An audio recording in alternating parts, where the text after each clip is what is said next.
kita tahu bahwa DPR telah mengesahkan Undang-Undang Nomor 8 Tahun 2016 tentang penyandang disabilitas.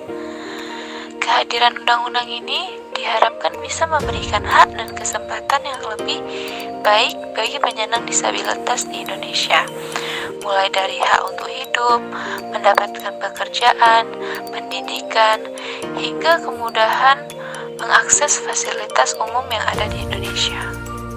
Harapan penyandang disabilitas memang semuanya tidak tertampung dalam undang-undang tersebut. Namun, ada satu poin penting dari undang-undang ini yang diharapkan bisa mengawali pelaksanaan undang-undang. Poin itu adalah tentang pembentukan Komnas Disabilitas yang bertugas melaksanakan pemantauan, evaluasi, advokasi pelaksanaan penghormatan, perlindungan, dan pemenuhan hak-hak penyandang disabilitas. Semua tugas bakal dilaporkan kepada Presiden. Komnas Disabilitas harus terbentuk 3 tahun setelah undang-undang disahkan atau maksimal pada Maret 2019.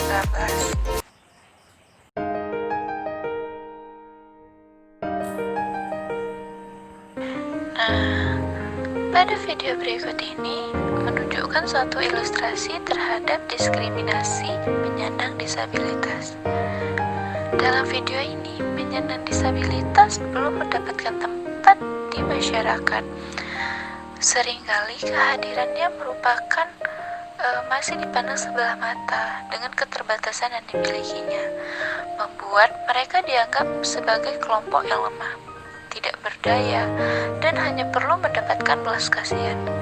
Hak-hak mereka sebagai manusia sering sekali diabaikan, mulai dari hak untuk hidup, hak untuk memperoleh pelayanan, pendidikan, dan kesehatan, hingga hak kemudahan mengakses fasilitas itu sangat seringkali terabaikan juga.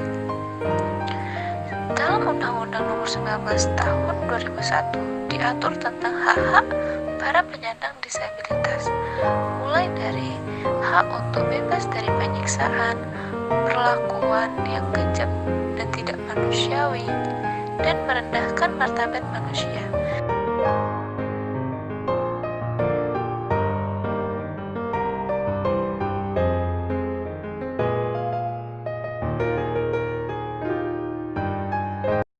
Assalamualaikum warahmatullahi wabarakatuh. Perkenalkan, nama saya Priscilla Dwi Putri, NIM 42319010, dan rekan saya Putri Nadila dari program studi teknologi rekayasa pembangkitan energi NIM 4231901056. Nah, kesempatan kali ini kami akan memenuhi tugas kewarganegaraan tentang diskriminasi terhadap penyandang disabilitas. Nah, kali ini tuh kita kedatangan narasumber kita nih. Pak, mungkin bisa diperkenalkan. Oke, saya perkenalkan diri saya. Nama saya Lagalo. Saya masih menjabat sebagai Ketua Perkumpulan Penyandang Disabilitas Indonesia untuk Provinsi Kepulauan Riau. Mohon maaf, saya ralat dari apa yang dikatakan ada tadi, Pak. Persatuan sekarang dirubah menjadi Perkumpulan Penyandang Disabilitas Indonesia. Dan ini saya ini khusus untuk Provinsi Kepulauan Riau. Saya sebagai ketuanya. Mungkin itu apa namanya yang pada diri saya pribadi. Mungkin ada hal-hal yang perlu kita saling komunikasi, ya silakan. Mungkin bisa di-share ke sini ya. Iya. Nah, Pak, kalau boleh tahu sudah berapa lama Bapak? Saya penyandang disabilitas ini saya waktu semester pertama saya kuliah dulu di Universitas Patimura di jurusan teknik perkapalan. Pas semester pertama saya kecelakaan, langsung putus kaki saya semua. Lepas waktu itu saya langsung putus sekolah kuliah. Jadi ya sebetulnya saya bisa bayangkan orang-orang seperti kalian yang tiba-tiba artinya bergaul apa segala, tiba-tiba berjalan dengan tongkat karena mentakdir kita tidak bisa memilih. Kalau memang alam menghendaki itu akan terjadi. Jadi untuk itu buat kalian saya berharap bahwa jangan merasa terhadap rekan-rekan saudara-saudara kita yang menyandang disabilitas. Mereka juga punya hak di negara ini, mereka juga sebagai manusia tetapi juga sama dalam menikmati apa yang diberikan oleh negara ini. Mungkin Jadi kita sebenarnya semuanya setara ya Om. Iya. Cuman mungkin dalam kondisi disabilitas ini lebih istimewa lah. ya sebetulnya sih secara fakta bukan istimewa, tapi kami dari perkumpulan penyandang disabilitas itu mengharapkan kesamaan. Kalau diistimewakan sebetulnya kami juga tidak, jangan terlalu diistimewakan, tapi perlu kesetaraan, kebersamaan itu sebagai sama-sama warga negara yang diharapkan. Jadi nanti waktu kejadian itu apakah saat itu langsung gimana ya? Bilang langsung bisa bangkit? Bangkit atau Iya, sebetulnya siapapun saya rasa sebagai manusia biasa yang mengalami hal-hal yang istilahnya fatal tetap akan putus asa. Dan pada waktu itu memang saya merasa bahwa hidup itu sebelum tidak ada artinya. Nah, karena yang tadinya berjalan bergandengan dengan teman-teman, tiba-tiba berjalan bergandengan dengan sesuatu siapa yang tak merasa bahwa saya terus terang aja selama hampir 5 tahun setelah saya masuk di panti rehabilitasi cacat, baru saya sadar bahwa ini hidup ini letaknya di panti rehabilitasi. Jadi intinya bahwa siapapun manusia tidak ada yang bisa menolak takdir. Nanti kita kembali kepada takdir tadi. masalah panti rehabilitasi berarti butuh waktu selama 5 tahun ya? lebih kurang itu, karena intinya bahwa sekarang memang kita kembali bahwa pelayanan pemerintah terhadap sesama warga negara tetap dari mana-mana sudah ada, beda dengan di zaman yang dulu itu memang masih sulit untuk mengalami. Tapi saya syukur dengan adanya panti-panti rehabilitasi yang dilakukan oleh Indonesia membuat kami itu kembali menyadari arti hidup yang sesungguhnya tadi. Jadi panti-panti dari pemerintah ini juga membantu. Iya, Sangat membantu. betul sekali. Artinya mengembalikan perasaan sebagai manusia itu di sekitar itu kebanyakan lewat itu. Kami menyadari itu. Kalau dari Bapak sendiri, menurut Bapak udah merasa kalau kesetaraan dari fasilitas pemerintah ke Bapak tuh bagaimana? Ya, alhamdulillah syukur juga. Pertama lewat panti-panti yang dibangun oleh negara, kembali saya menyadari, merasakan arti hidup. Kemudian saya sebagai salah seorang yang akan memimpin fasilitas di Indonesia, saya selalu mengajak mereka bahwa hidup harus kita jalani. Seberapapun harus dijalani karena sebagai takdir, tidak ada seorang pun yang menolak takdir. Untuk itu saya selalu mengarahkan kepada teman-teman bahwa marilah kita berbuat semampu kita, dan marilah kita berbuat kepada sesama, terutama kepada tetangga, supaya keberadaan kita itu jangan menjadi beban. Nah itu. Ya, sebenarnya saya kalau dari saya pribadi sih saya penasaran Bang, gimana sih cara Bapak buat waktu itu dari saat itu, apakah Bapak langsung masuk ke panti rehab atau Bapak kayak gimana ya, dia berdiam dulu atau Saya terus terang aja, selama lebih kurang 3 tahun saya di rumah, artinya bahwa saya katakan tadi bahwa hidup sudah tidak ada artinya lagi. Tetapi itulah kembali bahwa salah satu fungsi daripada pemerintah yang melalui dinas sosial membuat saya, mengarahkan saya ke suatu panti rehabilitasi. Lift itu yang belum tanda bahwa ini di selatan sosial ini program itu kan harus ada. Nah itulah kekurangan fasilitas negara terhadap kami. Tapi secara fakta memang sudah pemerintah itu sudah ada, namun belum sepenuhnya tetapi jadi kami juga sadar bahwa negara juga bukan sedikit yang harus diperhatikan. aduh ya Pak. Nah, kalau jadi saya juga mau bertanya nih Pak mengenai, kan Bapak berarti udah pernah merasakan panti Iya. disabilitas itu dari yang dulu sampai sekarang kan, Pak. Nah, apa sih Pak kira-kira kekurangan dan kelebihan itu? Pada dasarnya memang panti-panti pemerintah itu memang sebetulnya pelayanan sudah cukup, cuman karena keterbatasan daripada panti itu sendiri. Jadi kita maklum bisa katakan tadi bahwa negara punya keterbatasan. Memang sebagaimana saya katakan tadi bahwa Bapak Presiden pun sudah beberapa peraturan telah diterbitkan terhadap para saudara-saudara kita yang mengalami kekurangan. Tapi mungkin dengan adanya keterbatasan khususnya di Provinsi Kepulauan Riau sendiri kan belum ada istilahnya namun kita harus sadar bahwa insya Allah ke depannya tetap pemerintah akan memperhatikan hal seperti itu. Pak, saya ingin bertanya, jadi selama kurang lebih 5 tahun itu kan Bapak sudah bangkit. Nah, gimana Bapak menjalankan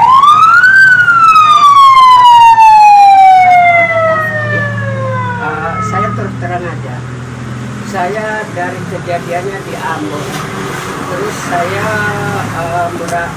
di rehab di panti rehabilitasi Makassar, Selat Ambon. Dengan istilahnya pada waktu itu saya setelah kembali ke sana, saya sempat bekerja di sebuah perusahaan.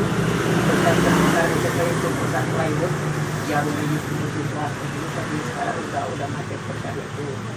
Setelah itu lebih kurang 5 tahun saya bekerja di situ. Terus saya berpikir walaupun saya punya kekurangan seperti ini, tapi bagaimana juga saya bisa melihat bagaimana perkembangan Indonesia yang lain. Alhamdulillah waktu itu saya memang mencoba bagaimana supaya bisa saya jalan ke Indonesia Barat. Pada waktu itu ada sebuah perusahaan yang mengeluarkan edaran untuk Indonesia Timur menerima pekerjaan di Kota Batam. Terikutlah saya pada waktu itu. Jadi setelah sampai di sini di Batam, ternyata perusahaan itu perusahaan penyalur tenaga kerja ke Malaysia. Nah, jadi saya berpikir saya dengan keadaan seperti ini juga bisa di negeri sendiri juga masih susah, apalagi mau merantau ke negeri orang jelas akan lebih sulit. Maka saya tetap bertahan, biarlah bagaimanapun saya tetap bertahan. Jadi setelah beberapa tahun kemudian saya berpikir saya ini cacat. Apa di Batam ini sudah di Provinsi Kepulauan Riau tidak akan mungkin tidak ada orang-orang yang cacat. Nah, jadi saya berpikir bagaimana caranya supaya saya bisa mengenal saudara-saudara senasib dan sepenanggungan dengan saya. Jadi saya berpikir mencoba merintis suatu perkumpulan. Nah, jadi merintis persatuan penyandang waktu itu masih persatuan penyandang cacat pada waktu tahun 2015. Nah, saya merintis organisasi untuk Provinsi Kepulauan ini. Saya sendiri yang merintis dari awal dengan waktu itu masih dulu Pak Ismet Abdullah. Oh iya Pak. Jadi langsung saya menghadap beliau bahwa saya mau minta tolong, saya mau menghimpun saudara-saudara saya penyandang cacat di Provinsi Kepulauan. Jadi beliau itu pada waktu itu memang Pak Penuh sangat mendukung. Kamu satu-satunya orang Provinsi Kepulauan Riau ini yang peduli terhadap saudara-saudara kita yang cacat. Nah itulah awalnya saya merintis perkumpulan penyandang disabilitas, masih persatuan penyandang cacat. Iya. Bapak sangat memotivasi kita ya. Pantang menyerah. Terus masih juga adil ya peraturan-peraturan. Pak, sebagai mahasiswa nih, apa sih Pak yang harus kami lakuin, harapan-harapan? Ya, pertama-tama saya berharap tuntutlah ilmu sebaik-baiknya. Belajarlah dengan tekun, belajarlah supaya pertama-tama masa depan kalian dulu yang kalian tuntut. Setelah kalian berhasil, baru berpikir kepada yang lain. Bagaimana kalian memikirkan kami, sementara kalian sendiri juga masih tergantung. Itu harapan kami, harapan saya. Kalian tuntutlah ilmu kalian sebaik-baik mungkin. Nah, setelah kamu berhasil, lihatlah orang-orang lain. Tapi di sisi lain juga sambil berjalan, sambil melihat di kiri kanan kalian. Ya, siapa tahu di kiri kanan kalian itu ada orang yang membutuhkan kalian. Jangan lupa kalian tolong. Itu harapan saya. Karena itu bilang tadi, tidak sedikit saudara-saudara kita yang menyandang cacat ini masih banyak terselubung, bahkan terisolir di tengah-tengah masyarakat. Masih banyak sekali. Memang pada saat ini pemerintah punya lewat dinas sosial dan berbagai macam cara untuk menghimpun mereka. Tapi saya yakin belum sepenuhnya, masih ada yang belum tersentuh. Oleh sebab itu saya katakan tadi, fokuslah kalian ke depan, tapi jangan lupa lihat kiri kanan kalian, jangan sampai ada yang membutuhkan. Kalian harus tolong. Itu harapan saya.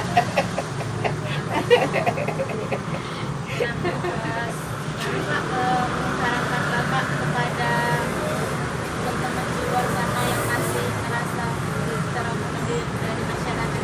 Ya, saya hanya selalu di setiap momen saya mengharapkan, jalanilah hidup, berani hidup, harus sanggup menghadapi segala risiko yang terjadi dalam kehidupan.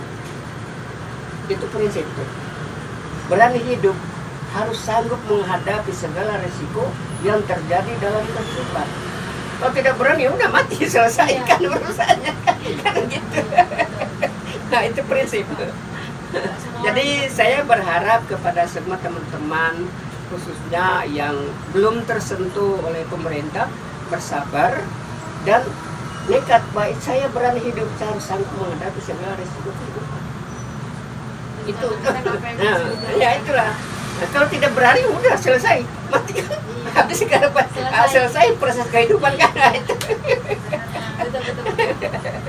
Nah, kesempatan kali ini Bapak ini sangat memotivasi banget ya. Ya, pada prinsipnya saya itu kembali saya katakan bahwa kalian adalah generasi bangsa kita. Sekarang bangsa kita lagi, ya mudah-mudahan ke depannya sedang ada baik. Tapi saya katakan, tuntutlah ilmu kalian setinggi-tingginya. Tapi jangan lupa menengok. Itu aja harapan kami.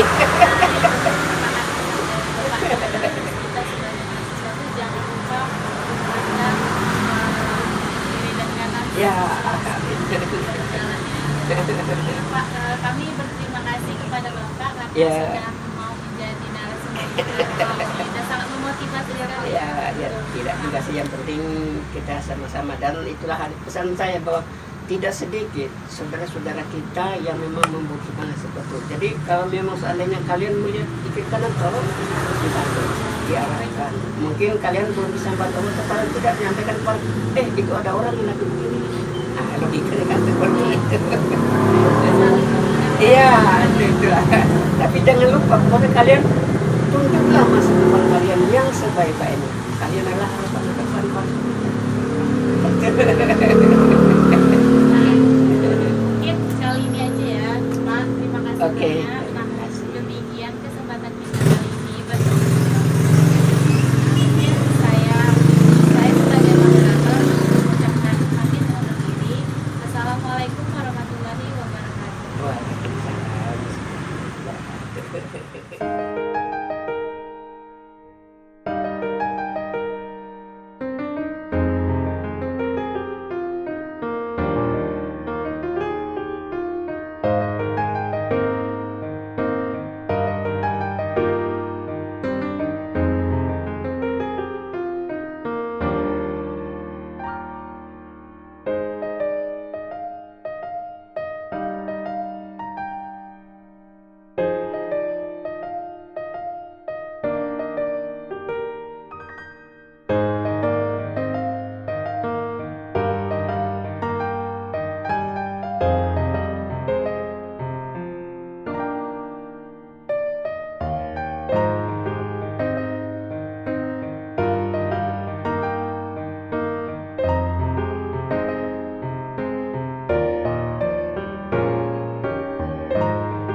Kira ngapain nih? Iya, kayak gitu aja, udah kayak gitu aja.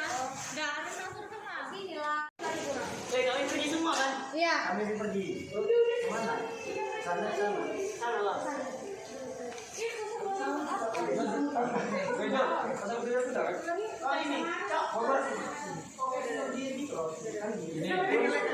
Iya, Riki, kok jangan langsung bangun gitu badanmu. Kayak